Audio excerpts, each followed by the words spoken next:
Francois वेरनेस, मौन दुहक, सक्रिय आत्मसमर्पण और वह नैतिक शक्ति जो चेतना को मुक्त करती है। फ्रांसवा वेरनेस की आत्मा का गवाह, जो स्वर्ग और नरक के दूसरे भाग में प्रस्तुत किया गया है, एक आध्यात्मिक स्थिति को प्रकट करता है जो दुहक के सामने सचेत आत्मसमर्पण, परीक्षणों को सक्रिय रूप से स्वीकार करने और एक मौन नैतिक शक्ति के निर्माण से चिह्नित है जो मृत्यु के बाद चेतना का समर्थन करती है। यह एक ऐसा वर्णन है जो दिखाता है कि कैसे दर्द, जब विद्रोह के बिना और अर्थ के साथ जिया जाता है, आंतरिक विकास का तत्व बन सकता है। फ्रांकोइस वेरनेस ने शांति, पहचान की स्पष्टता और संरक्षित स्मृति के साथ अपनी बात रखी। जीवन में उन्होंने महत्वपूर्ण कठिनाइयों, बीमारियों और सीमाओं का सामना किया, जिन्होंने उन्हें वंचनाओं और निरंतर प्रयासों का सामना करने के लिए मजबूर किया। हालांकि उन्होंने दर्द को कड़वाहट में नहीं बदला। उनका अंतरंग दृष्टिकोण धैर्य, विनम्रता और विश्वास का था, वास्तविकता से इनकार किए बिना, लेकिन निराशा के बिना भी। शरीर की मृत्यु के बाद यह दृष्टिकोण आध्यात्मिक संतुलन और शांत स्पष्टता में परिलक्षित होता है। आधुनिक गहन मनोविज्ञान इस स्थिति को सक्रिय समर्पण और निष्क्रिय समर्पण के बीच भेद करके समझने में मदद करता है। पहला, उस चीज को सचेत रूप से स्वीकार करने में शामिल होता है जिसे बदला नहीं जा सकता, आंतरिक अर्थ और गरिमा को बनाए रखने के साथ। यह दृष्टिकोण मनोवैज्ञानिक पीड़ा को कम करता है और पहचान को मजबूत करता है। आध्यात्मिक स्तर पर यह भावनात्मक स्थिरता और सीखने की क्षमता में अनुवादित होता है।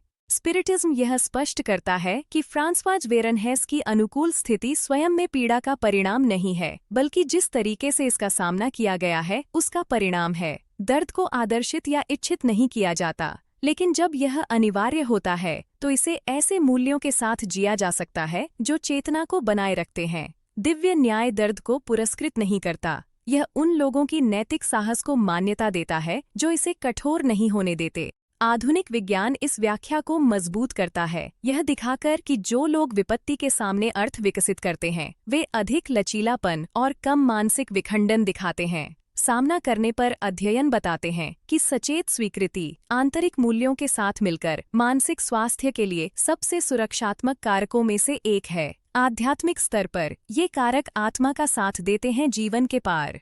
एक और महत्वपूर्ण बिंदु गवाही का है कि प्रतिशोध का अभाव है। फ्रैंकोइस वेरनहेस लोगों, परिस्थितियों या जीवन को अपनी परीक्षाओं के लिए दोषी नहीं ठहराती। इस प्रतिशोध के अभाव से भारी बंधनों से चेतना मुक्त होती है और आध्यात्मिक प्रगति को आसान बनाती है। जहाँ कोई विद्रोह नहीं है, वहाँ सीखने की प्रक्रिया अधिक सहज होती है। स्पिरिटिज्म सिखाता है कि यह स्थिति ठहराव का प्रतिनिधित्व नहीं करती, बल्कि नए विकास के लिए एक ठोस आधार है। जो चेतना संतुलन के साथ परीक्षाओं को पार करना सीखती है, वह सेवा, दूसरों की समझ और निरंतर विकास के लिए अधिक सक्षम बन जाती है।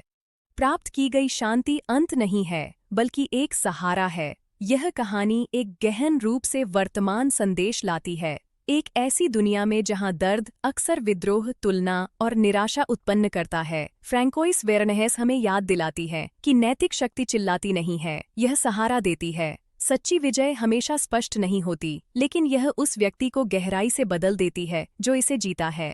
फ्रांसवा वेरनहेस हमें सिखाती है कि हम सभी परीक्षणों का चयन नहीं करते, लेकिन उनके सामने आंतरिक दृष्टिकोण का चयन करते हैं। जब चेतना बिना मानवता, धैर्य और आत्मसम्मान को खोए हुए दुख सहना सीखती है तो वह बढ़ती है। इस गवाही पर विचार करना वर्तमान में सक्रिय शांति का एक निमंत्रण है।